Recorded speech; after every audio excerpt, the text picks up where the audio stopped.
Maya Johnson had endured weeks of Derek Mitchell's harassment at Westfield High. The bully saw just another quiet black transfer student, someone who'd learned to keep her head down and take whatever powerful boys like him dished out. Then, one afternoon in the parking lot, Derek decided words weren't enough anymore. The slap echoed across the asphalt, followed by his smug laughter and the cheers of his friends. What Derek couldn't see beneath Maya's careful silence was 8 years of Muay Thai training, fists turned into weapons by her Marine father, who taught her to defend herself.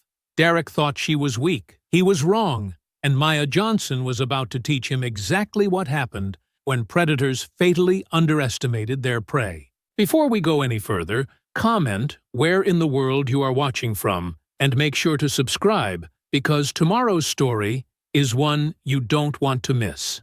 Maya Johnson pushed through the glass doors of Westfield High School, her backpack slung over one shoulder. The hallways stretched before her like a maze of polished floors and lockers painted in school colors she didn't recognize yet. Students clustered in their familiar groups, glancing at her with the casual curiosity reserved for new faces. "You lost, sweetheart." Maya turned toward the voice. A tall boy with sandy hair and a lacrosse jersey leaned against a bank of lockers, flanked by 3 other boys who wore the same easy confidence that came with being at the top of the social food chain. "Just finding my way around," Maya said, her voice steady. "Derek Mitchell." He pushed off from the lockers and extended his hand. "Captain of the lacrosse team. I make it my business to welcome new students, especially ones as exotic as you." Maya looked at his outstretched hand, but didn't take it. "Maya Johnson. And I'm not exotic. I'm just black." Derek's friends snickered, but Derek's smile never wavered. "Feisty. I like that. Where'd you transfer from?" "Columbus." "Big city girl, huh?" "Well, things work differently here in Westfield. More traditional values, if you know what I mean." His eyes traveled down her body in a way that made her skin crawl. "Lucky for you, I'm something of a tradition myself. Been here since kindergarten. My family practically built this school." "How nice for you." Maya shifted her weight, ready to walk away. "Hold up." Derek stepped sideways, blocking her path. "I'm trying to be friendly here. Show you around. Introduce you to people who matter. You don't want to make enemies on your first day." "I don't want to make friends either." One of Derek's friends, a stocky boy with acne scars, laughed. "She's got attitude, Derek. Maybe she needs to learn some manners." Maya's jaw tightened. She'd dealt with boys like this before, in 3 different schools across 2 states. They always thought they owned whatever space they occupied. "Listen," Derek said, his voice dropping to what he probably thought was charming. "I could be real good to you. Take care of you, like in the old days. You know what I mean?" His friends erupted in laughter. The hallway seemed to quiet around them, other students slowing their pace to watch the show. Maya felt the familiar weight of being the center of unwanted attention, the only black face in a sea of white ones waiting to see how she'd respond to being put in her place. "I know exactly what you mean," Maya said, her voice cutting through their laughter. "And I'm not interested." She stepped around Derek, but he moved again, his arm shooting out to brace against the lockers, caging her in. "Come on now. Don't be like that. I'm trying to help you out here. New girl, probably doesn't have many friends yet. Could use someone to show her the ropes." Maya looked up at him, noting the way his friends had positioned themselves to block any easy escape routes. She'd been in situations like this before, but something about Derek's smile made her stomach turn. It wasn't just predatory, it was entitled, like he genuinely believed she should be grateful for his attention. "Get your arm down," she said quietly. "Or what?" Derek leaned closer. "You gonna tell the principal? My dad's on the school board. Has been for 15 years. They're not gonna believe some angry transfer student over a Mitchell." The bell rang, echoing through the hallway. Students began moving toward their classes, but Derek and his friends stayed put.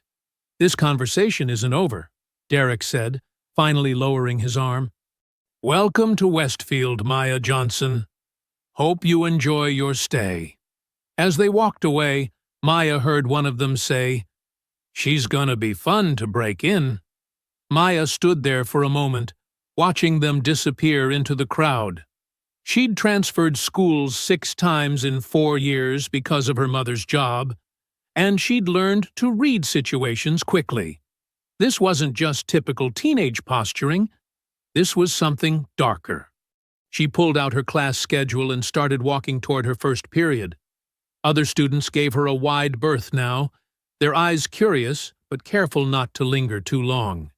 Word would spread quickly about the new girl who'd stood up to Derek Mitchell on her first day. Maya found her classroom and slipped inside, taking a seat in the back corner where she could see the door. As the teacher began taking attendance, she thought about Derek's words. Traditional values. The old days. She'd heard that kind of coded language before. Her father had taught her to throw a punch when she was 10, right after her first Muay Thai lesson. "Never start a fight," he'd said, "but always be ready to finish one." Looking around at her new classmates, Maya had a feeling she might need to remember that advice sooner than she'd hoped. Development 1. 900 words. Revised. The harassment started the next morning. Maya was pulling books from her locker when Derek appeared beside her, leaning against the adjacent locker like he belonged there. "Morning, beautiful. Sleep well? Dream about me?" Maya didn't look at him. "Move. Come on, don't be cold. I brought you a peace offering." He held out a banana. "Thought you might be hungry." His friends materialized behind him, snickering. Maya slammed her locker shut and walked away, but Derek followed. "Hey, where are you going? I'm trying to be nice here." Maya kept walking, but Derek stepped sideways, blocking her path to first period. Students in the hallway slowed, sensing drama. "You know, most girls would be grateful for the attention. Derek Mitchell doesn't just talk to anybody." "Lucky me," Maya muttered, trying to step around him again. This time Derek let her pass, but she could feel his eyes on her as she walked away. Behind her, she heard him say to his friends, "Don't worry, she'll come around. They always do." By third period, Derek had found her schedule. He appeared outside her chemistry class, waiting with that same predatory smile. "Maya, what a coincidence. I was just walking by." "Your next class is on the other side of the building," Maya said without stopping. "How do you know where my next class is?" Derek fell into step beside her. "You been asking about me? That's sweet." Maya's jaw clenched. She hadn't been asking. She'd overheard 2 girls talking about Derek's schedule during lunch. Apparently, half the school knew his routines by heart.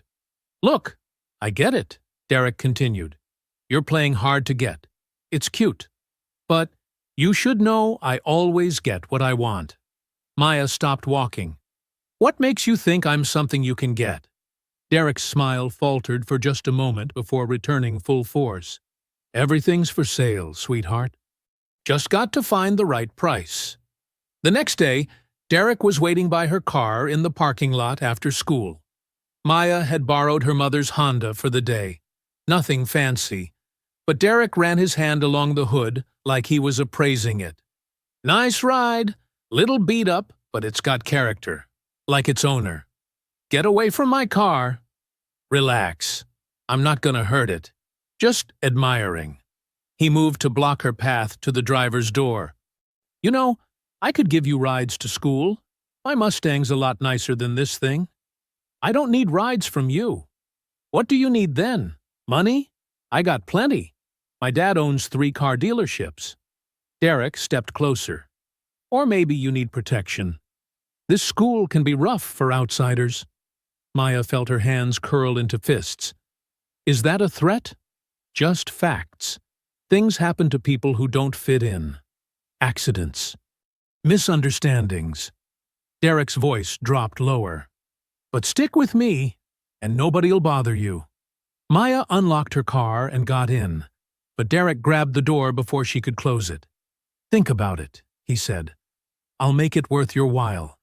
The harassment escalated throughout the week. Derek appeared everywhere, outside her classes, in the cafeteria, by her locker. His comments became more explicit, his accidental touches more frequent. He'd brush against her in the hallway, put his hand on her lower back when talking to her, stand too close when she was at her locker. Maya tried going to the guidance counselor first. "Mrs. Patterson, I need to report a problem with another student." The counselor, a tired-looking woman in her 50s, barely looked up from her paperwork. "What kind of problem?" "A student named Derek Mitchell has been following me, making inappropriate comments, touching me when I tell him not to." Mrs. Patterson's pen stopped moving. "Derek Mitchell? Are you sure you're not misinterpreting friendly behavior? Derek's a good kid. Star athlete, honor roll, comes from a good family. He told me he could be my master, like in the old days. He follows me to my car. He touches me when I tell him not to." "Well," Mrs. Patterson set down her pen and looked at Maya for the first time. "Sometimes when we're new to a place, we can misread social cues. Boys here might be more forward than what you're used to. It's probably just his way of being welcoming." Maya stared at her. "Welcoming? I suggest you try to be more open-minded. Give Derek a chance. He's really quite nice once you get to know him." Maya left the office feeling sick. Meanwhile, across the school, Jake Santos watched Maya walk past his table in the library, her jaw tight with frustration. He recognized that look, the same expression he wore after his own failed attempts to report Derek's group for shoving him into lockers and calling him Taco Boy. Jake had been at Westfield for 2 years, ever since his family moved from El Paso. Derek and his friends had made those years miserable, but Jake had learned to keep his head down, take different routes through the halls, eat lunch in hidden corners. Watching Maya, he saw someone who hadn't learned to disappear yet. Part of him admired her refusal to back down. Another part of him feared what Derek would do to someone who kept saying no. That Friday, Derek cornered Maya by the gym doors after last period. "You've been avoiding me all week. That hurts my feelings." "Good." Derek's smile turned cold. "You think you're better than me? Than this place? Let me tell you something, Princess. You're nothing special.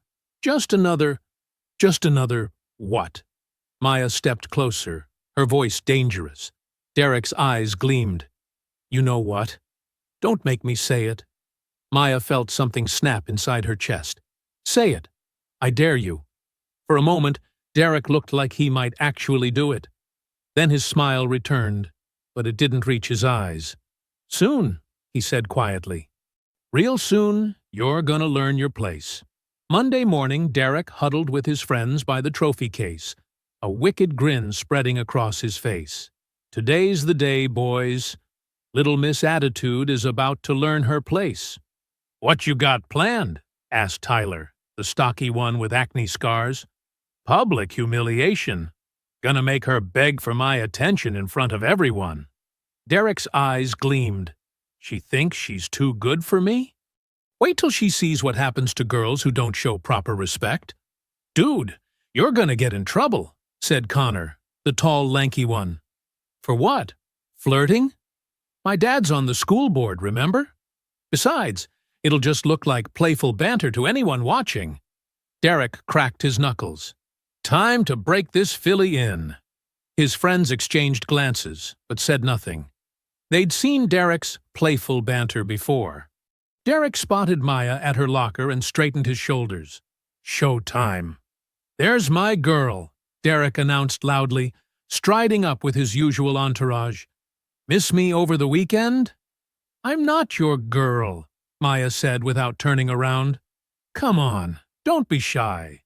Everyone knows we've got something special." Derek moved closer, his voice carrying across the hallway. "Been telling everyone how exotic you are. How different." Maya slammed her locker shut and faced him. Stop calling me exotic. Why? It's a compliment. You're not like the basic girls here. You've got that wild, untamed thing going on.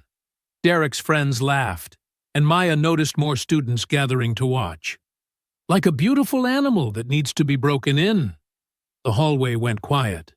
Maya felt every eye on her, waiting to see how she'd respond to being compared to an animal that needed breaking.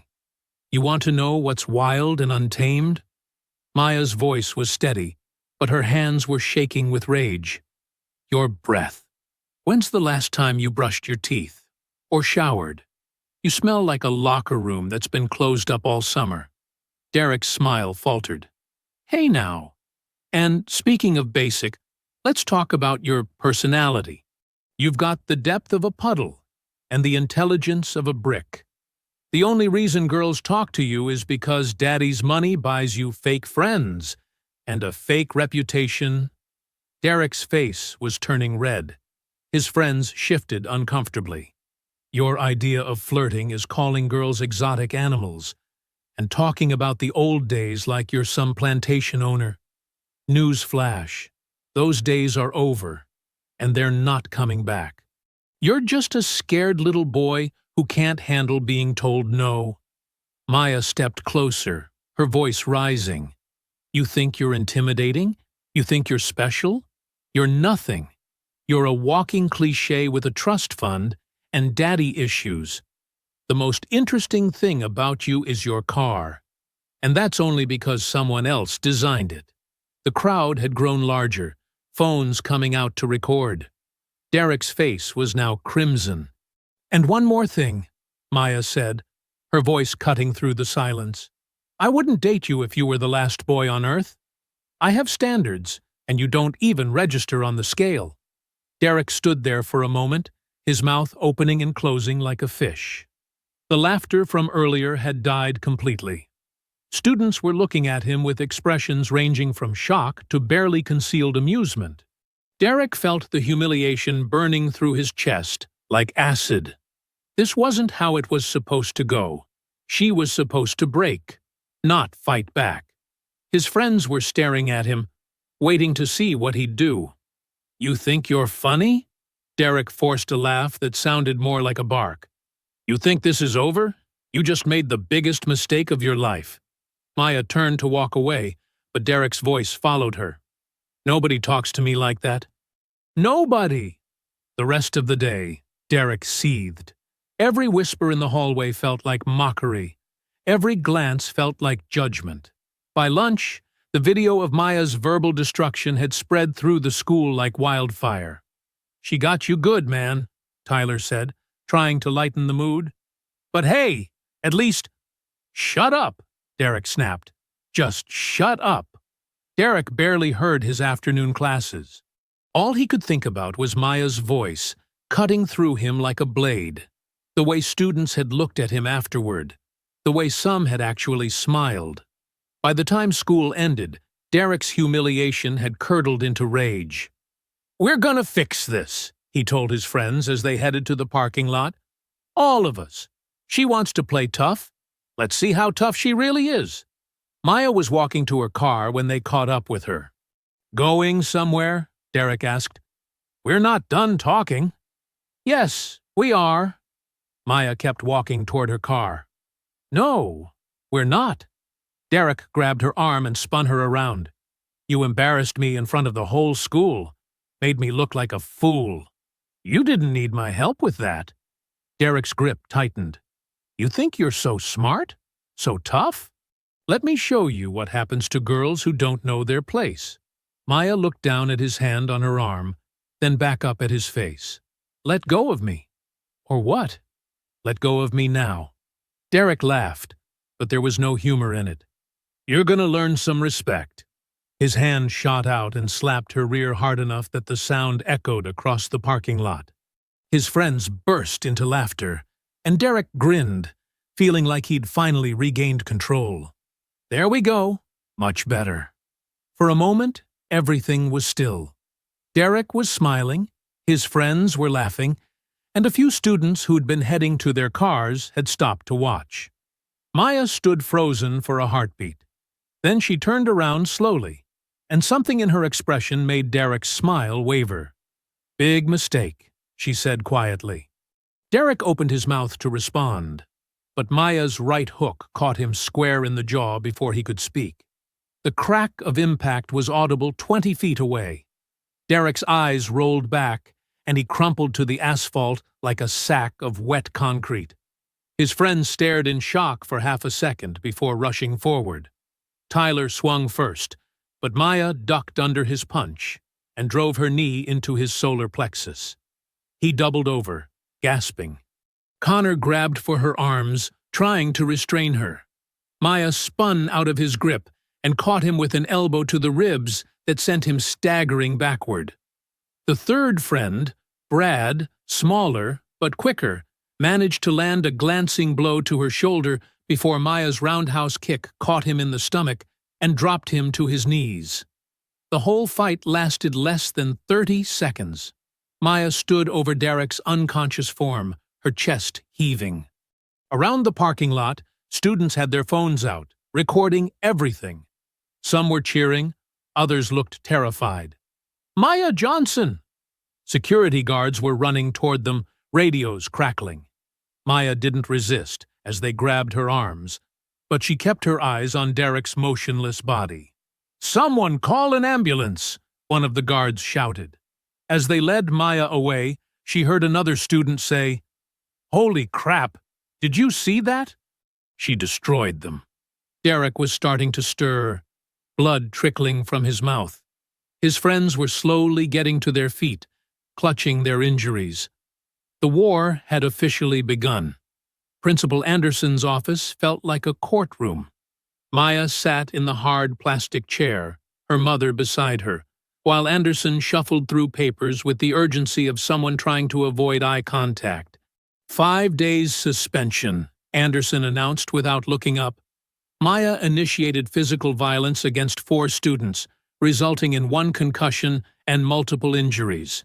Frankly, she's lucky the police aren't involved. What about what they did to her?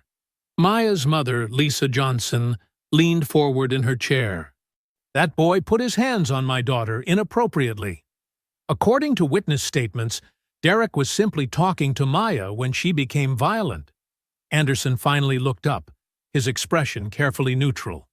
"There's no evidence of inappropriate contact." "There's video of him slapping her behind." Lisa's voice was rising. "Multiple students recorded it." "I've reviewed the footage. It shows Maya striking Derek without provocation." Maya stared at him. "Without provocation? The video I was shown begins with you throwing the first punch.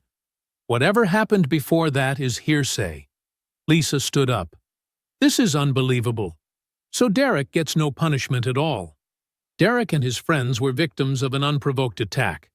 They're receiving medical attention and counseling support. Anderson's tone suggested the meeting was over. Maya will serve her suspension starting tomorrow.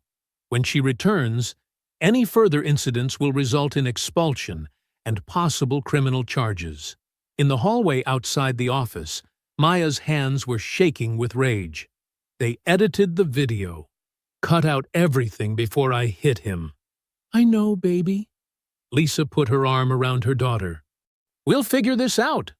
That evening, Maya sat at the kitchen table staring at her untouched dinner, while her parents talked in hushed voices by the sink.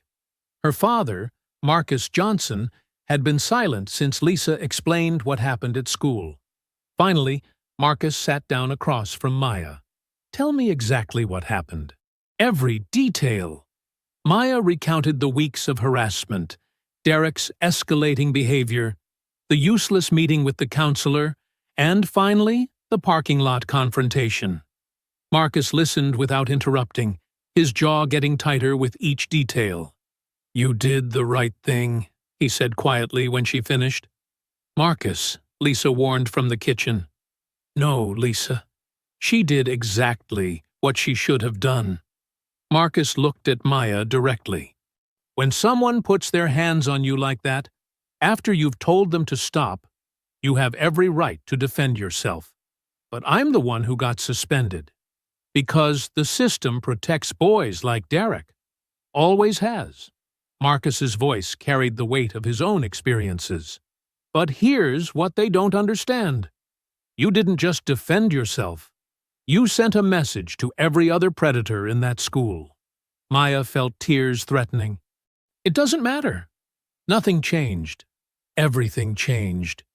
You just don't see it yet. Marcus reached across the table and took her hand. Your grandmother used to tell me, sometimes you have to fight the same battle twice before people understand you're serious. This isn't over, Maya. It's just getting started. What do you mean? You showed them you can fight. Now you have to show them you won't stop fighting. Marcus squeezed her hand. But you can't do it alone. Find others who've been hurt by this boy. Build something bigger than just you. Meanwhile, across the school, Derek sat in the nurse's office with an ice pack pressed to his jaw. His father, Robert Mitchell, stood beside him like a guard dog, cell phone pressed to his ear. Yes, I understand the girl has been suspended, Robert was saying. But 5 days isn't enough. My son could have been seriously injured. What do you mean there's video? Derek was the victim here. Derek watched his father work, making calls to school board members, threatening legal action, leveraging years of political connections. Within an hour, the official video had been scrubbed from the school's servers, replaced with edited footage that made Maya look like an unprovoked attacker. Don't worry, son, Robert said after hanging up. This will all blow over, and that girl will think twice before messing with a Mitchell again. But Derek wasn't thinking about Maya's punishment. He was thinking about the moment her fist connected with his jaw, the way she'd moved like she knew exactly what she was doing. None of his friends had ever fought back before. None of them had ever knocked him unconscious. 2 days into Maya's suspension, Jake Santos was eating lunch alone in the library when he saw something that made his stomach drop. Derek and his crew were surrounding a freshman girl by the water fountain, close enough that Jake could hear every word. Come on, Amy, don't be shy, Derek was saying, his jaw still slightly swollen. I just want to talk. I need to get to class, the girl whispered. Class can wait. We're having a conversation here. Derek moved closer, backing her against the wall. You know what happened to the last girl who was rude to me? She got suspended. Might even get expelled. Jake had seen this exact scene play out dozens of times over the past 2 years. Different victims, same predator. But something about watching it happen again, so soon after Maya's suspension, made him feel sick. Please, I just want to go to class. See, that's not how this works, Derek said. You show me some respect, maybe smile a little, and then we can talk about letting you go. Jake stood up without thinking. Hey! Derek turned, annoyed at the interruption. What do you want, Taco Boy? Leave her alone. Derek laughed. Or what? You gonna call your girlfriend Maya? Oh, wait. She's suspended for being a violent thug. Jake's hands were shaking, but he didn't back down. Just leave her alone. You know what? You're right. Derek stepped away from the freshman. Amy can go, but you and I need to have a conversation. The freshman girl fled without looking back.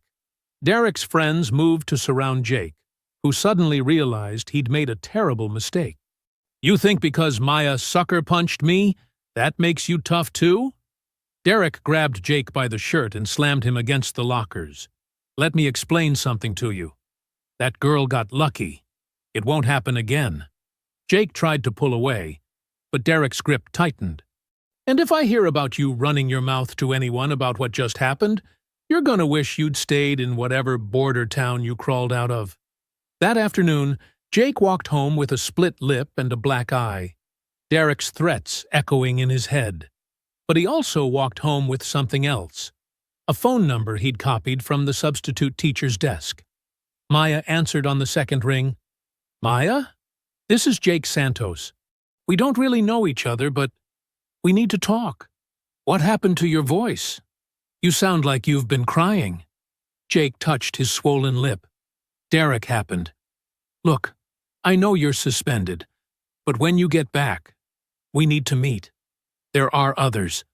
Kids who've been dealing with Derek and his friends for years. How many others? Jake thought about all the students he'd seen cornered in hallways, humiliated in bathrooms, threatened into silence. More than you think. And after what you did to him, after seeing someone finally fight back, Jake's voice grew stronger.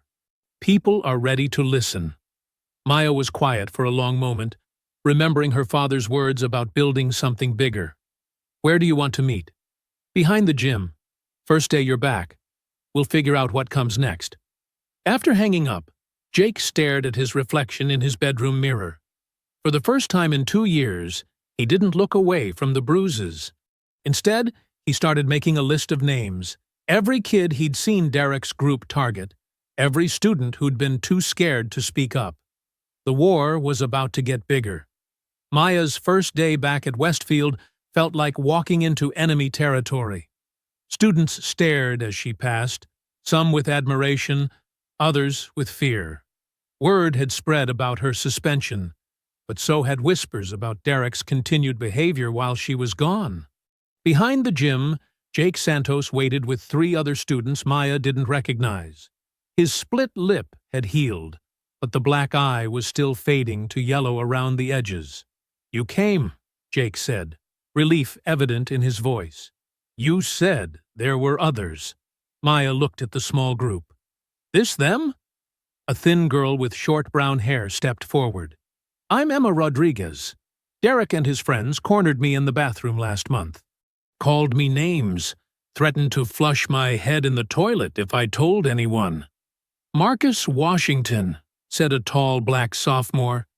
They've been taking my lunch money since freshman year. Yesterday they shoved me into the trophy case and told everyone I was trying to steal something. The third student, a pale boy with thick glasses, barely whispered his introduction. Ben Chen. They make me do their homework. Maya felt her father's words echoing in her mind. Build something bigger than just you.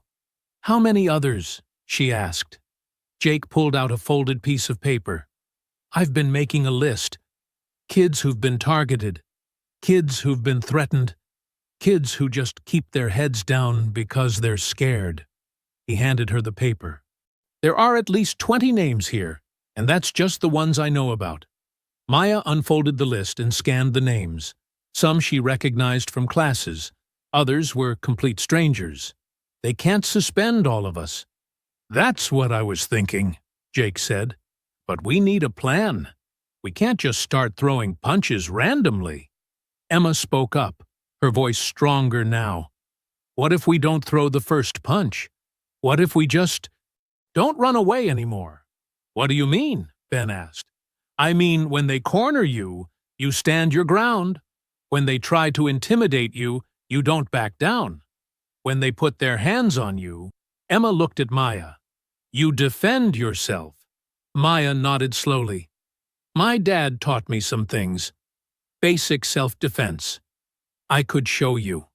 You'd do that? Marcus asked. Derek's not going to stop. The school's not going to help us. So, we help ourselves. Maya folded the list and put it in her pocket. But everyone needs to understand. Once we start this, there's no going back. They're going to come at us harder. They're already coming at us, Jake said. At least this way we hit back. Maya looked at each of them in turn. Okay. We meet here every day after school. I'll teach you what I know. But remember, we're not starting fights. We're finishing them. Over the next 3 days, their group grew. Word spread quietly through the school's underground network of victims and outcasts. Students who'd been suffering in silence began to find their way to the meetings behind the gym. Maya taught them basic blocks, how to break free from grabs, where to hit to cause maximum damage. She showed Emma how to use her speed to stay out of reach. She taught Marcus how to use his height advantage. She helped Ben overcome his fear of physical contact. The most important thing, Maya told them on Thursday, is to not fight fair. They don't fight fair, so neither do we. You go for eyes, throat, knees, whatever it takes to get away safe. Jake watched her demonstrate a knee strike and realized Maya was becoming something more than just another victim who'd fought back. She was becoming their leader. Meanwhile, Derek had noticed the whispers. Students who used to scatter when they saw him coming were making eye contact now. Kids who'd been easy targets were walking differently, standing straighter. "Something's going on," he told Tyler as they stood by their lockers Friday afternoon. "These losers are acting weird." "Weird how?" "Like they're not scared anymore. That freshman girl, Emma? She didn't even flinch when I walked past her yesterday." Tyler shrugged. "Maybe they're just getting used to you being back." But Derek knew it was more than that. He'd built his reputation on fear, and fear was a delicate thing. Once people stopped being afraid, everything changed. "We need to send a message," Derek said. "Remind everyone what happens when you don't show proper respect." "What kind of message?" Derek's eyes scanned the hallway until they landed on Jake Santos, who was walking toward the exit with purpose instead of his usual nervous shuffle. "The kind that leaves a mark." As the weekend approached, both sides prepared for what everyone could feel coming. Maya's group had grown to 15 students, all of them learning to fight, all of them ready to defend themselves and each other. Derek's group had also grown, recruiting older students and even some graduates who still hung around the school. The battle lines were being drawn. Maya spent the weekend practicing combinations in her backyard, her father watching from the porch. "You sure about this path?" Marcus asked during a break. Maya wiped sweat from her forehead and looked back at the house where her mother was pacing by the kitchen window, worried sick about what was coming. "No," Maya said honestly, "but it's the only path that leads anywhere good." Monday morning couldn't come fast enough. Monday morning brought the first real test. Jake was walking to his locker when Derek and Tyler cornered him by the stairwell, the same place they'd ambushed him dozens of times before. But this time, Jake didn't look away. "Well, well," Derek said, stepping closer. "Look who thinks he's tough now." "I'm not looking for trouble," Jake said, but he didn't back down. "Too bad. Trouble found you." Derek shoved Jake hard against the concrete wall. "I hear you've been talking to people, making lists. That true?" Jake felt his heart pounding, but Maya's voice echoed in his head. "Don't fight fair. Go for whatever it takes to get away safe." "I don't know what you're talking about." Derek grabbed Jake's shirt and pulled him forward, then slammed him back against the wall. "Don't lie to me, Taco Boy. You and that psycho girl have been recruiting losers for your little club. Let go of me." "Or what?" Derek laughed. "You gonna call your—" Jake's knee drove up into Derek's groin with everything he had. Derek doubled over, gasping, and Jake broke free, running toward the main hallway where teachers would be. "Get him!" Derek wheezed, but Jake was already gone. 20 minutes later, during first period, Emma Rodriguez was leaving the bathroom when 3 senior girls blocked her path. Maya had warned them that Derek might recruit others, but Emma hadn't expected this. "You're Emma, right?" The lead girl, a blonde cheerleader named Brittany, smiled coldly. "I'm friends with Derek." "Okay," Emma said, trying to step around them.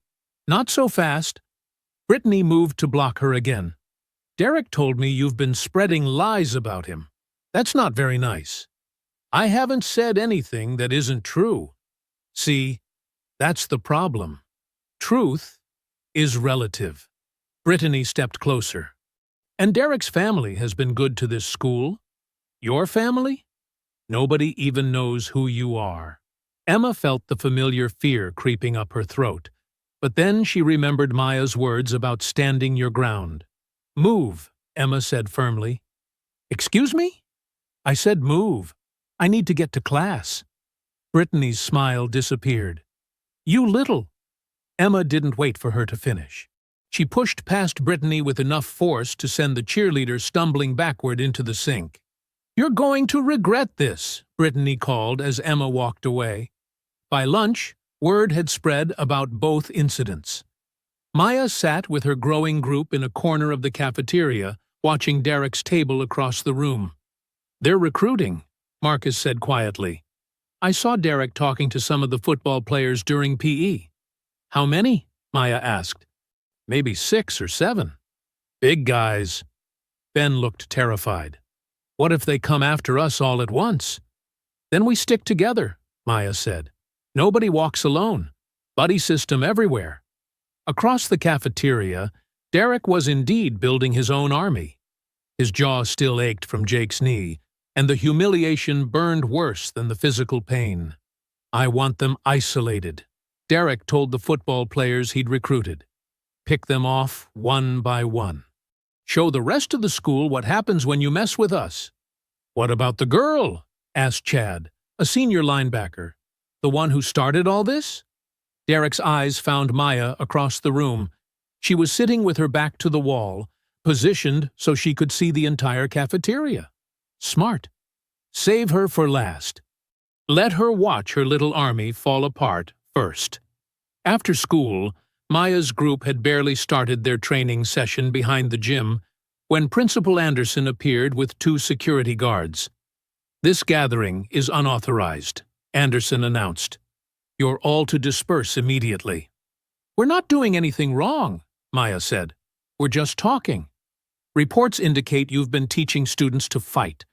That constitutes planning violence on school property." Maya felt rage building in her chest. "What about Derek recruiting football players to attack us? Where's his punishment?" "I don't know what you're talking about. Derek Mitchell hasn't been involved in any incidents since your unprovoked attack on him." "This is unbelievable," Emma said. Anderson turned his attention to her. "Miss Rodriguez, your parents received a call today about your altercation with another student in the bathroom. One more incident, and you'll face suspension." "She didn't start anything," Jake protested. "Mr. Santos, you're already on thin ice after your fight this morning. I suggest you keep your mouth shut." As Anderson and the guards walked away, Maya's group stood in stunned silence. "They're protecting him," Ben whispered. "No matter what he does, they're going to protect him." Maya clenched her fists. "Then we protect ourselves." "How?" Marcus asked.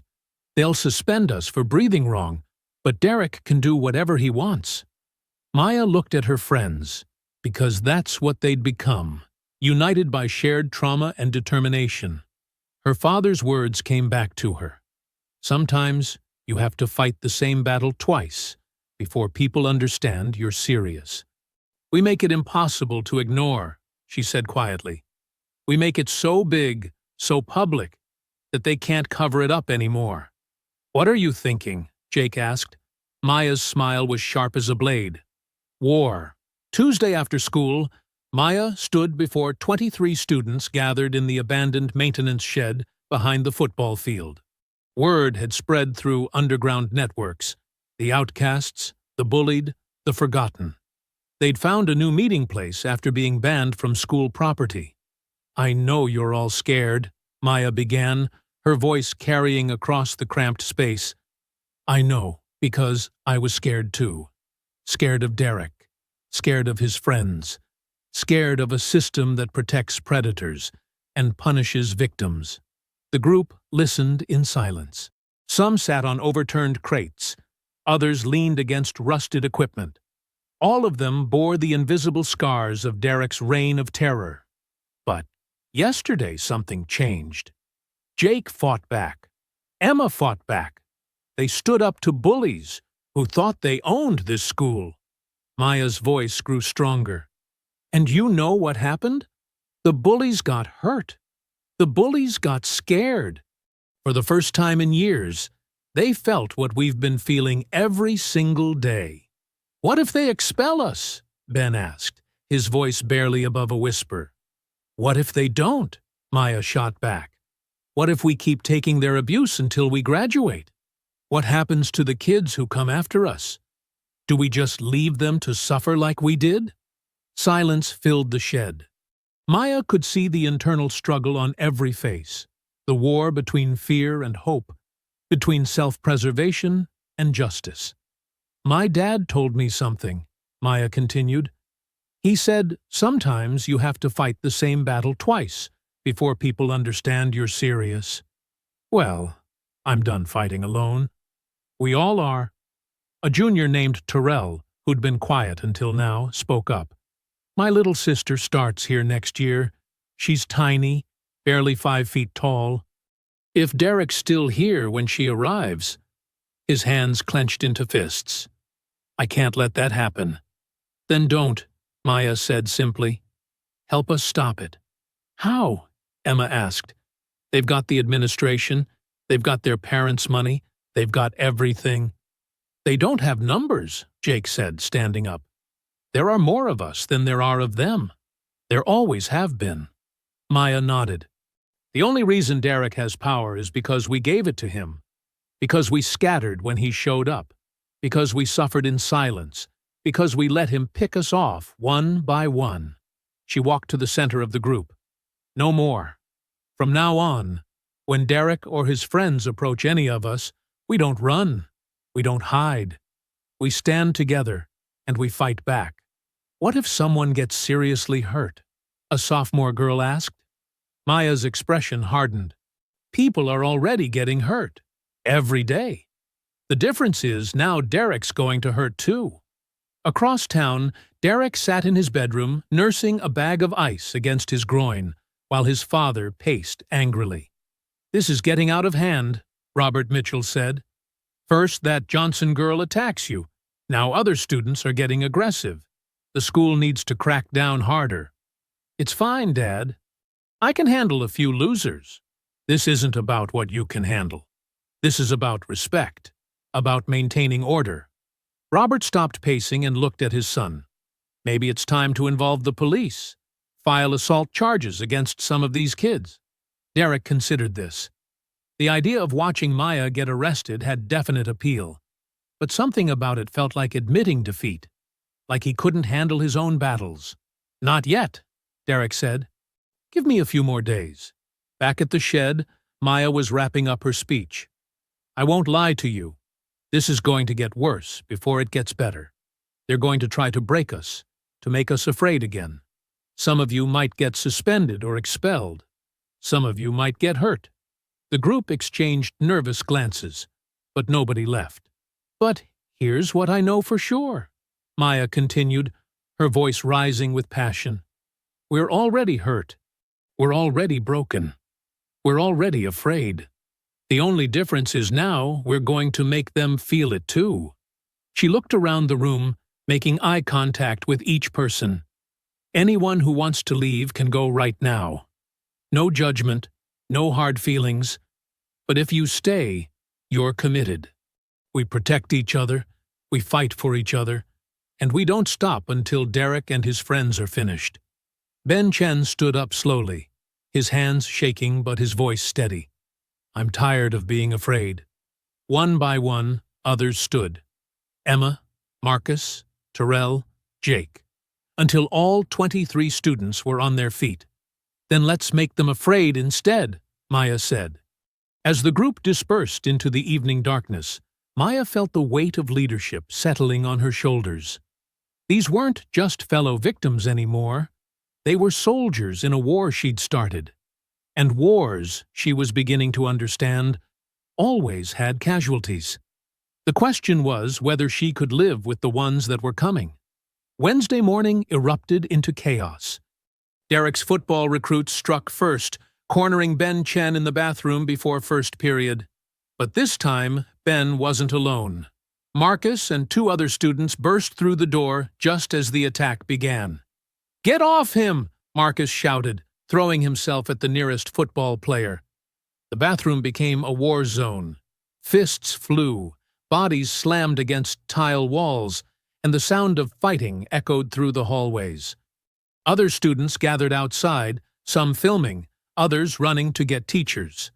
By the time security arrived, 3 football players were on the ground, and Ben was standing, bloody but victorious, supported by his friends. "What happened here?" demanded Mr. Walsh, the head of security. "They attacked us!" Marcus panted, wiping blood from his nose. "That's not what I saw," said Chad, the linebacker, struggling to his feet. "These kids jumped us for no reason." Within an hour, 5 of Maya's group were suspended, but word of their victory spread like wildfire. For the first time, Derek's people had lost a fight. At lunch, Derek's table was noticeably quieter. His remaining allies kept glancing around nervously, as if expecting another attack. "This is getting out of control," Tyler muttered, picking at his sandwich. "Maybe we should back off for a while." "Back off?" Derek's voice was sharp enough to cut glass. "You want to let these losers think they can beat us? I'm just saying, maybe." "Maybe what? Maybe we should let Maya Johnson turn this whole school against us?" Derek stood up abruptly, his chair scraping against the floor. "No way. Tonight, we end this." Meanwhile, Maya sat with her remaining group in the library, trying to process what had happened. 5 suspensions, Emma said quietly. Ben, Marcus, Terrell, and 2 others. Gone. "But they won," Jake pointed out. "Derek's football players got destroyed." "And now they'll come back twice as hard," Maya said. She felt responsible for every bruise, every suspension, every escalation. "This is my fault." "No," said a new voice. Maya turned to see Sarah Kim, a quiet junior she barely knew. "This is Derek's fault. It's always been Derek's fault." Sarah sat down at their table uninvited. "I've been watching this war from the sidelines, and I can't stay quiet anymore. Derek and his friends cornered my friend Jasmine last month. Made her cry. Made her skip school for a week. I should have done something then." "Why didn't you?" Emma asked, not accusingly but genuinely curious. "Same reason everyone else doesn't. Fear." Sarah's voice grew stronger. "But watching you all fight back, watching Ben stand up to those football players, I realized I'm more afraid of staying quiet than I am of fighting." Maya felt a spark of hope. "How many others feel like you do?" "More than you think." "A lot more." That afternoon, Derek gathered his remaining forces in the parking lot. Word had reached him about Sarah Kim's defection, and he was furious. "They're recruiting faster than we can shut them down," he told his assembled group. "Time for a new strategy." "What kind of strategy?" asked Connor. Derek's smile was cold and calculating. "The kind that sends Maya Johnson to the hospital." Meanwhile, at the maintenance shed, Maya's group had swelled to over 30 students. The bathroom victory had emboldened others to join, but Maya could see the fear in their eyes. They wanted to fight, but they weren't prepared for what Derek might do next. "We need to be smarter," Maya told them. "No more small skirmishes. If we're going to do this, we do it big." "What do you mean?" Sarah asked. Maya looked around at the faces staring back at her, some eager, some terrified, all trusting her to lead them safely through this war. "Tomorrow morning, Derek's going to try something big. I can feel it. So we'll be ready for him." Maya's voice carried the weight of command. "All of us. Together." In the main hallway where everyone can see. "You want us to fight in front of the whole school?" Ben's replacement, a sophomore named Alex, looked pale. "I want us to win in front of the whole school," Maya corrected. "I want every student, every teacher, every administrator to see that Derek Mitchell doesn't run Westfield High anymore." Jake stepped forward. "What if they bring weapons?" Maya's expression darkened. "Then we better make sure we're ready for anything." As the meeting broke up, Maya felt the familiar weight of responsibility pressing down on her. Tomorrow would either end Derek's reign of terror or destroy everything she'd built. Either way, there would be no going back. Later that night, Derek made a phone call that would change everything. "Dad, I need to ask you a favor. It's about that Johnson girl and her gang. Things have gotten complicated." The war was about to become something much bigger than a school fight, and Maya had no idea what was coming. Thursday morning arrived like a storm front. Maya reached school early, positioning herself and her core group in the main hallway before most students arrived. They'd agreed on a simple plan: stay together, don't start anything, but be ready for everything. By first period, the tension was electric. Students moved through the hallways in clusters, choosing sides with their feet. Maya's group had grown overnight to nearly 40 students, while Derek's alliance had recruited graduates and older kids who had no business being on campus. At 9:30 a.m., during the passing period between first and second classes, everything exploded at once. It started when Derek's football recruits cornered 3 freshmen who'd been sitting with Maya's group at lunch. What should have been another isolated attack became the spark that lit the fuse. "Get off them!" Sarah Kim screamed from across the hallway. Suddenly, everyone was moving. Maya's people rushed to help the freshmen, while Derek's allies moved to intercept them.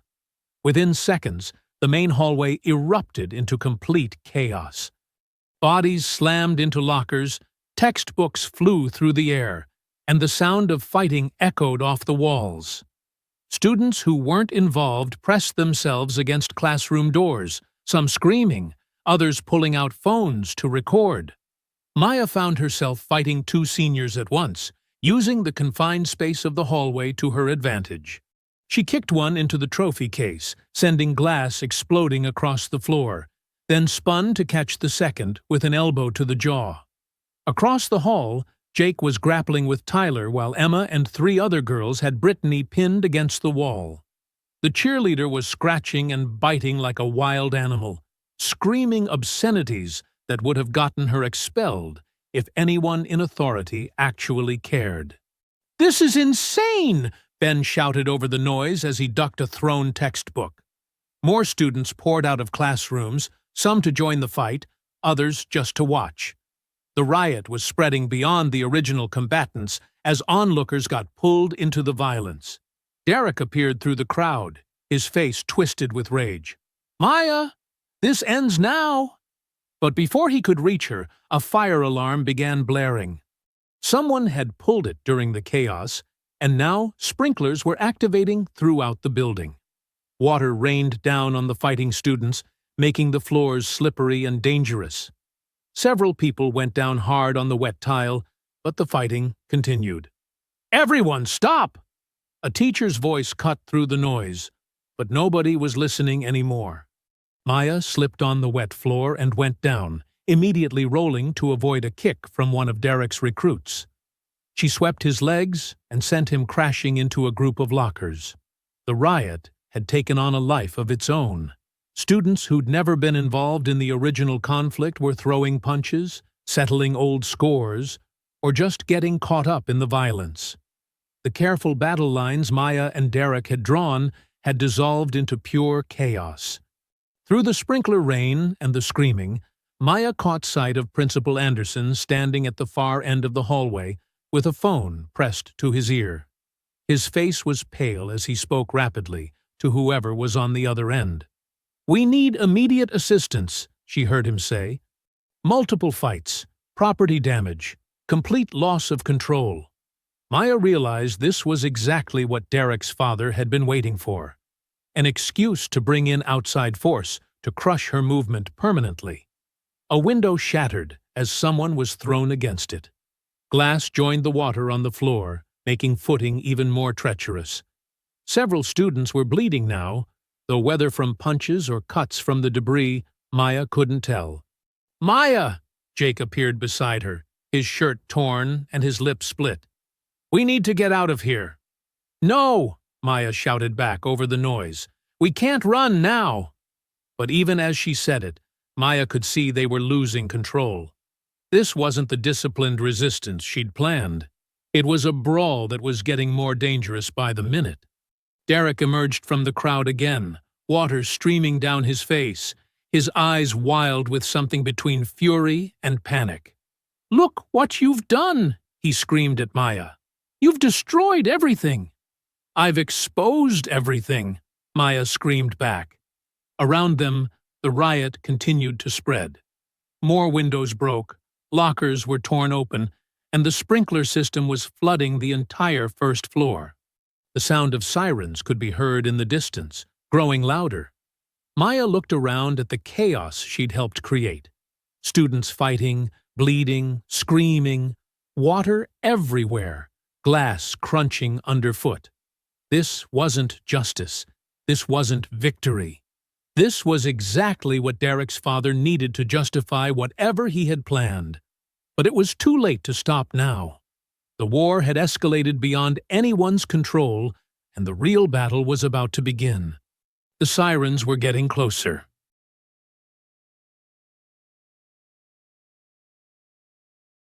The riot was dying down as exhaustion set in, but Maya and Derek found themselves alone in the center of the flooded hallway.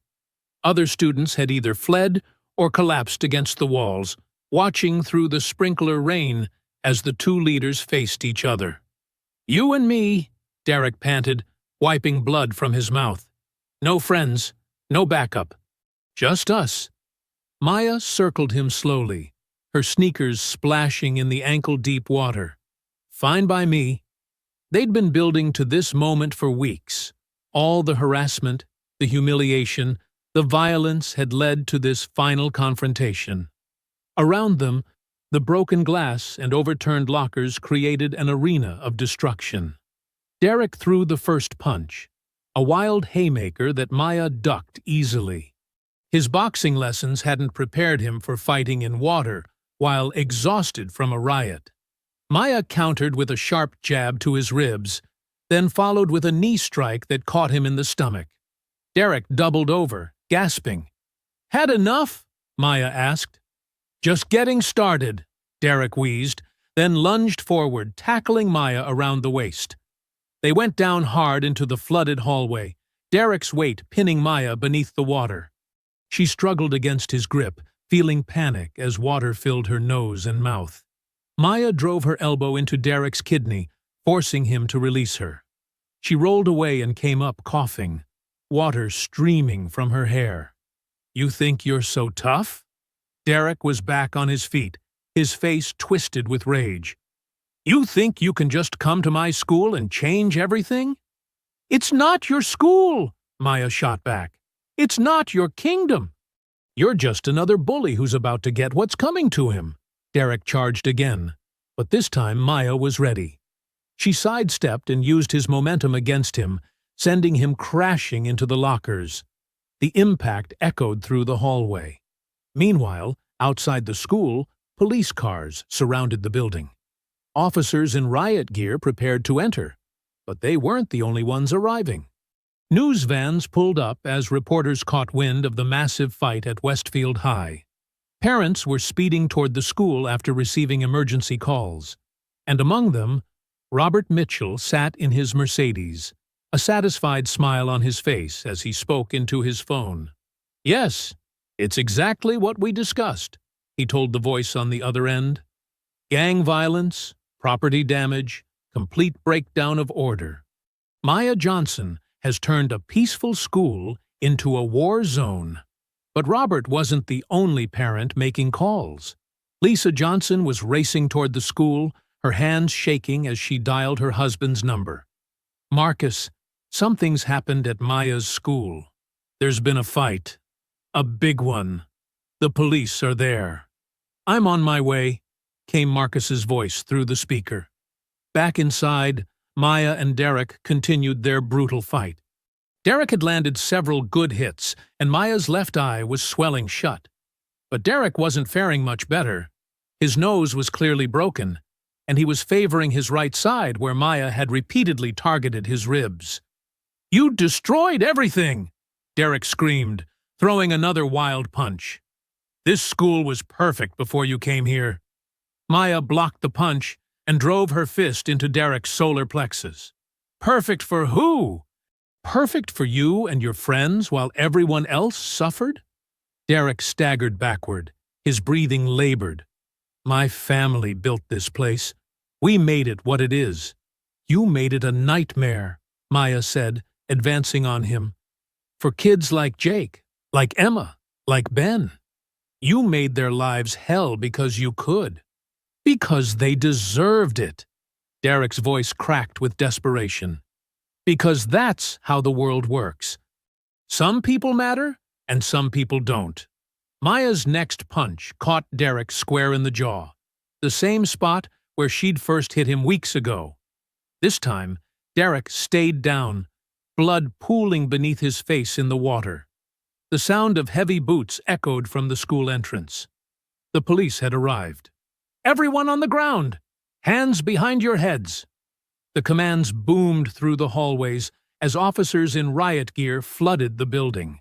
Maya looked down at Derek's unconscious form, then at the destruction around her. Broken glass, flooded floors, scattered belongings, students pressed against walls with fear in their eyes. She'd won the fight, but at what cost? "Maya Johnson!" An officer's voice cut through the chaos. "Step away from the victim and get on the ground now." As Maya slowly raised her hands, she saw something that made her heart sink. Derek's father was walking behind the police officers, pointing directly at her. "That's her," Robert Mitchell said to the lead officer.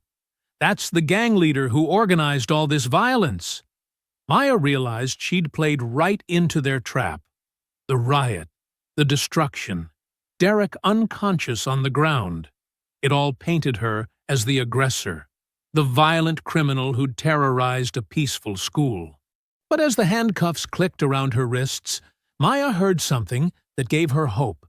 Student voices, dozens of them, all saying the same thing. She was defending herself. Derek started it. He's been bullying people for years. The truth was finally coming out, even as Maya was being arrested. The question was whether anyone in authority would listen. The handcuffs bit into Maya's wrists as officers led her through the flooded hallway of Westfield High. Around her, the aftermath of the riot was evident. Broken glass crunched underfoot, water dripped from damaged ceiling tiles, and students pressed against classroom doors watched her perp walk with expressions ranging from shock to admiration. "Maya! Maya! Don't say anything!" The voice cut through the chaos. Her father, Marcus Johnson, was pushing through the crowd of police officers and paramedics. "Don't answer any questions without a lawyer." "Sir, step back," an officer commanded, but Marcus kept moving forward. "That's my daughter. I have a right to speak to my daughter." Maya turned her head, water still dripping from her hair, her left eye swollen nearly shut. "Dad? Baby girl, look at me." Marcus's voice was steady despite the chaos around them. "You did what you had to do. You hear me? You protected yourself and your friends." "She assaulted multiple students," Detective Reynolds interjected, consulting his notes. "This looks like gang activity to me." "Gang activity?" Marcus's voice rose dangerously. "My daughter defending herself from harassment is gang activity?" Behind them, Derek was being loaded onto a stretcher, still unconscious. Robert Mitchell walked beside the paramedics, his expensive suit somehow untouched by the chaos. "Officer," Robert called out, "I want to press full charges. Assault, battery, inciting a riot. That girl is a menace." Marcus turned toward Robert, his fists clenched. "Your son put his hands on my daughter. He's been harassing her for weeks." "That's not what the witnesses say," Robert replied smoothly. "All I see is your daughter standing over my unconscious son." "Dad, it's okay," Maya said quietly. "I'm okay." Marcus looked at his daughter, wet, bruised, handcuffed, but standing tall. In her eyes he saw the same determination he'd taught her in their backyard training sessions. "Remember what I told you about fighting the same battle twice?" Marcus said, as the officers prepared to lead her away. "Yeah, this is the second fight, and this time the whole world's watching." As they moved through the school, Maya saw the reactions of her fellow students. Some of Derek's friends looked satisfied, whispering among themselves about her arrest. But others, her people, watched with tears in their eyes and phones in their hands, recording everything. Jake Santos broke free from a group of students and ran alongside her. "Maya, we got video of everything. The whole fight. Derek throwing the first punch. All of it."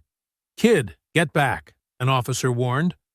"No, you don't understand," Jake persisted. "We have proof she was defending herself." "Jake, be careful," Maya called over her shoulder. "Don't get arrested, too." Emma Rodriguez was crying as Maya passed, her phone held high to record. "We're going to fix this. Everyone's going to know the truth." Outside the school, news vans were already arriving. The story of a massive fight at a suburban high school was spreading fast, especially with cell phone videos hitting social media in real time. Maya's mother, Lisa, pushed through the crowd of reporters and onlookers. "Maya! Baby, are you hurt?" "I'm fine, Mom," Maya called back, though her swollen eye told a different story. "This is harassment," Lisa shouted at the officers. "Where were you when her son was attacking my daughter?" Detective Reynolds paused at the police car. "Ma'am, your daughter initiated a riot that injured dozens of students and caused tens of thousands of dollars in damage." "My daughter defended herself against a predator," Lisa's voice cracked with emotion. "She did what you should have done. She stopped him." As they reached the patrol car, Maya saw Principal Anderson standing near the school entrance, talking rapidly into his phone. He caught her eye for a moment, and Maya saw something unexpected. Shame. "Maya Johnson," Detective Reynolds read from his notes as he opened the car door. "You're being charged with assault and battery, inciting a riot, and conspiracy to commit violence. You have the right to remain silent." Maya barely heard the Miranda rights. She was watching her friends through the car window, Jake organizing students to upload their videos, Emma coordinating with parents who were arriving, Ben Chen limping but standing strong with the group. They weren't backing down. Even with their leader arrested, they were still fighting. As the patrol car pulled away from Westfield High, Maya saw something that made her heart swell with pride. Students were pouring out of the building, not in panic, but in organized protest. They formed a line along the sidewalk, holding up their phones, chanting her name. The war wasn't over. It was just getting started. Marcus Johnson watched his daughter disappear into the police car, then turned to face the news cameras that were multiplying by the minute. "My daughter is not a criminal," he said clearly, his voice carrying across the parking lot. "She's a hero who stood up to a system that protects bullies and punishes victims. And we're going to prove it." The battle lines were drawn, and the whole world was watching. The courthouse steps were packed with protesters 3 weeks later. Maya sat in the defendant's chair, watching through the window as hundreds of students held signs reading, "Justice for Maya" and "Stop Protecting Bullies." The media attention had exploded beyond anything she'd imagined. "Your Honor," District Attorney Rebecca Walsh stood before Judge Martinez, her voice carrying the weight of authority. Maya Johnson organized and led a criminal conspiracy that resulted in a riot causing over $50,000 in property damage. She turned Westfield High School into a battlefield. Maya's lawyer, a young public defender named David Chen, Ben's older brother who'd taken the case pro bono, rose to respond. "Your Honor, Maya Johnson is not a criminal. She's a victim who was forced to defend herself when every adult authority figure failed her." Judge Martinez, a stern woman in her 60s, looked over her glasses at the packed courtroom. "This is highly irregular. I've never seen this level of public interest in a juvenile case." The prosecution began their case with Principal Anderson, who took the stand looking uncomfortable in his rarely worn suit. "Principal Anderson," D.A. Walsh began, "can you describe the defendant's behavior since transferring to Westfield High?" Maya Johnson was disruptive from day one. She showed no respect for authority and seemed determined to cause problems. David Chen stood for cross-examination. Principal Anderson, how many formal complaints did you receive about Derek Mitchell's behavior toward other students? Anderson shifted uncomfortably. I don't recall specific numbers. Let me refresh your memory. David held up a thick folder. 17 formal complaints over 2 years. What action did you take? The Mitchell family has been very supportive of our school. Sometimes complaints are exaggerated by attention-seeking students.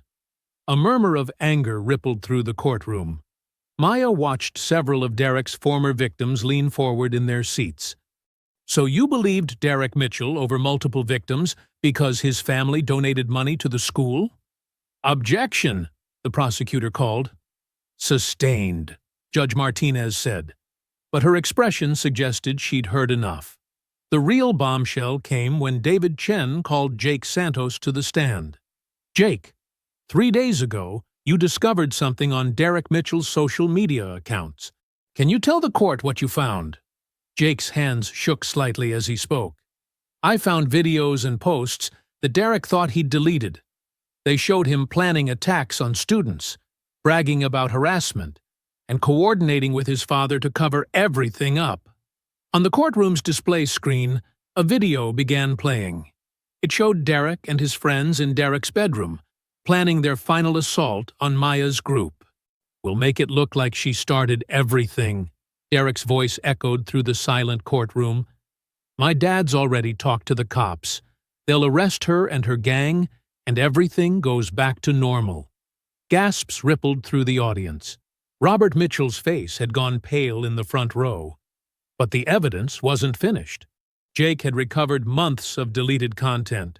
Derek bragging about breaking in exotic girls, videos of him and his friends cornering students, even recordings of conversations with his father about using police connections to handle problems. Furthermore, David continued, we have testimony from 47 students documenting years of systematic harassment that school officials ignored or covered up. One by one, Derek's victims took the stand. Emma Rodriguez described being cornered in bathrooms while teachers walked past. Ben Chen talked about being forced to do homework under threat of violence, his voice growing stronger with each word. Marcus Washington detailed having his lunch money stolen weekly while administrators told him to try being nicer to his attackers. Each testimony built on the last, painting a picture of institutional failure that went far beyond one troubled student.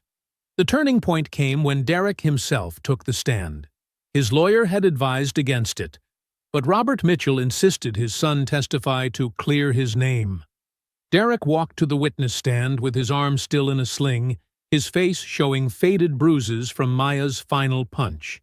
He'd clearly been coached, speaking carefully and avoiding eye contact with Maya. Derek, his lawyer began gently, can you tell the court what happened the day of the fight? I was just trying to talk to Maya, to work things out peacefully. She'd been threatening me and my friends for weeks, organizing other students to attack us. And when you approached her that day, she immediately became violent, started throwing punches for no reason. I was just defending myself when she knocked me unconscious. The prosecutor smiled, confident in Derek's performance. But under David Chen's cross-examination, Derek's arrogance began to show through his coached responses. Derek, did you tell Maya Johnson you could be her master like in the old days? Derek's lawyer objected, but Derek was already answering. It was just a joke. She was being uptight about everything. A joke? I didn't mean it like that. Some people just don't have a sense of humor. Did you follow Maya to her car and make threatening comments? I was trying to be friendly. She kept rejecting my attempts to be nice. Did you slap Maya Johnson's behind in the school parking lot? Derek's lawyer objected again, but Derek's temper was rising. She needed to learn some respect. Girls like her think they can just...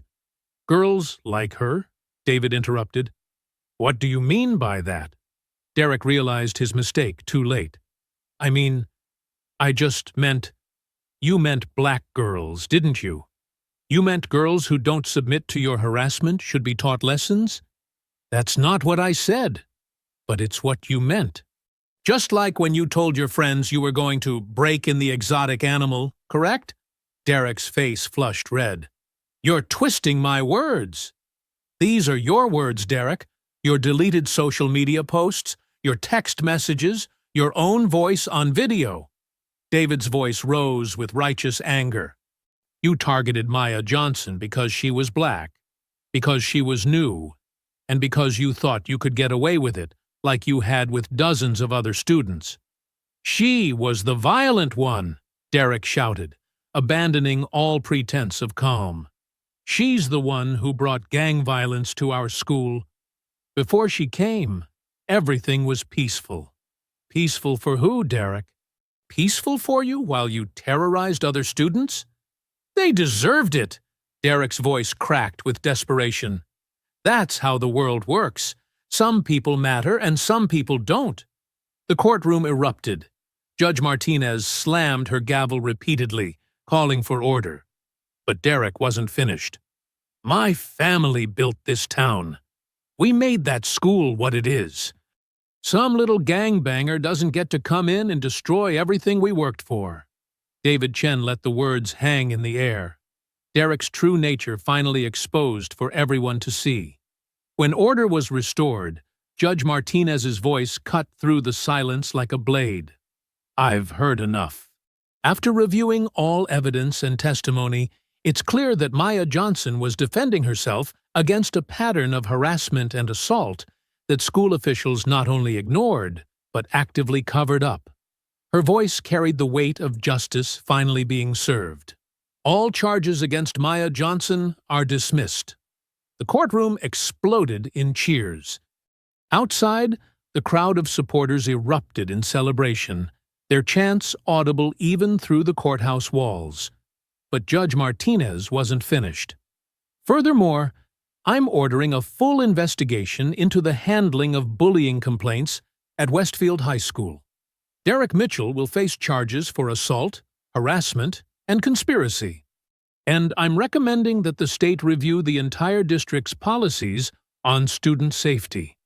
Maya felt tears streaming down her face as her friends surrounded her, all of them crying and laughing at the same time.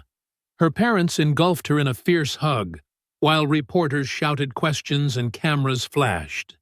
Through the chaos, Maya caught sight of Derek being led away in handcuffs, his father following with his head down, finally facing the consequences of their actions. They had won. Not just the legal battle, but something bigger. They had changed everything. 6 months later, Maya walked through the halls of Westfield High School, but everything had changed. New anti-bullying posters lined the walls, reporting hotlines were prominently displayed, and most importantly, she could feel the difference in the atmosphere. Maya! Jake Santos jogged up to her, a huge grin on his face. Did you see the news? What news? Derek got sentenced yesterday. 2 years in juvenile detention, plus community service when he gets out. And his dad lost his seat on the school board. Maya nodded, feeling a complex mix of satisfaction and sadness. Justice had been served, but she took no joy in Derek's downfall, only relief that he could no longer hurt others. Emma Rodriguez appeared at Maya's locker, practically bouncing with excitement. Also, did you hear about Principal Anderson? What about him? He's gone. Forced resignation. And guess who they're bringing in as interim principal? Emma's smile was infectious. Coach Rivera. She's already implementing the new policies. Maya felt a genuine smile spread across her face. Coach Rivera had been one of the few adults who'd supported her from the beginning, recognizing her Muay Thai skills and understanding the situation she'd been facing. As they walked toward their first class, Maya noticed something that still amazed her 6 months later. Students walking confidently through the halls. No one hugged the walls anymore. No one kept their heads down in fear. The atmosphere of terror that Derek and his friends had created was gone. "Maya Johnson, report to the principal's office, please."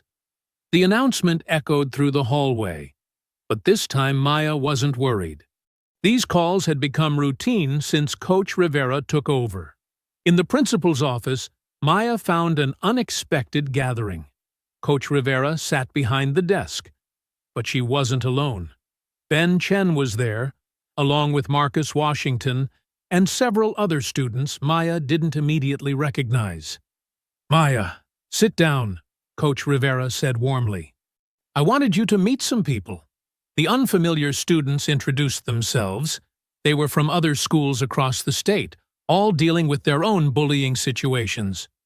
"We heard about what you did here," said a girl named Samantha from a school an hour away. "We want to do the same thing at our school, but we need help. We need to know how you organized everyone." Maya looked around the room at the eager faces. Over the past months, she'd received hundreds of messages from students across the country asking for advice, sharing their own stories, requesting help with their situations.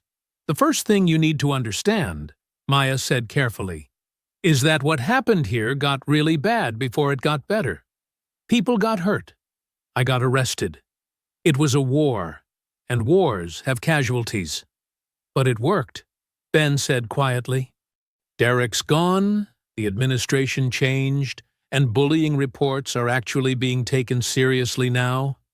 Maya nodded. "It worked, but there might have been other ways. Better ways." "What would you do differently?" Marcus asked. Maya thought about this question, which she'd been asking herself for months. "I'd try harder to work with adults first. I'd document everything better from the beginning. And I'd focus more on changing the system instead of just fighting the symptoms." Coach Rivera leaned forward. "That's actually why I asked you all here. The district is implementing a new peer mediation program, and they want Maya to help design it."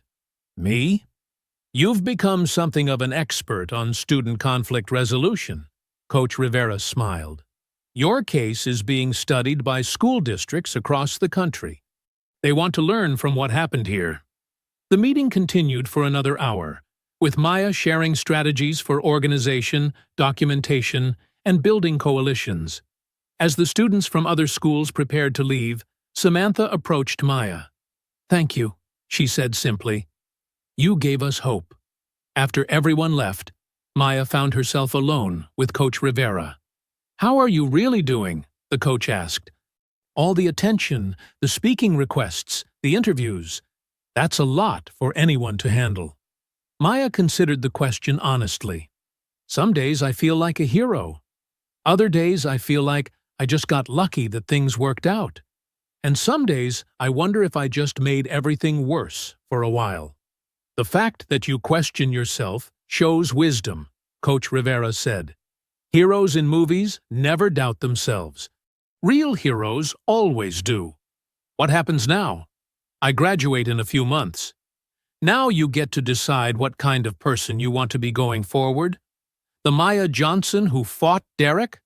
She was necessary. But the Maya Johnson who prevents the next Derek? She might be even more important." That evening, Maya sat in her backyard with her father, both of them practicing forms in the fading light. It had become their routine, a way to stay connected and centered amid all the chaos that had followed the trial. "Dad," Maya said during a break, "do you think I did the right thing?" Marcus wiped sweat from his forehead and looked at his daughter. "Baby girl, you did the only thing you could do. And because you did it, hundreds of other kids don't have to. But Derek's life is ruined.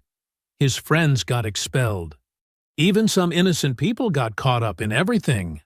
Derek ruined his own life the moment he decided other people were objects for his entertainment," Marcus said firmly. "You didn't create that monster. You just refused to let him keep feeding." Maya's phone buzzed with another message from a student asking for help. She'd received thousands of them over the past months, each one representing someone who'd found courage from her story. "I think I know what I want to study in college," Maya said suddenly. "What's that?" "Social work. Or maybe law. Something where I can help change systems instead of just fighting individual battles." Marcus smiled. "Sounds like you learned the real lesson." "What's that?" "That the fight never really ends. It just changes shape." As summer approached, Maya found herself reflecting on everything that had changed. Derek was serving his sentence and reportedly doing well in counseling, finally confronting the attitudes that had made him a predator. Principal Anderson had taken a job in educational consulting, working to help other schools avoid the mistakes Westfield had made.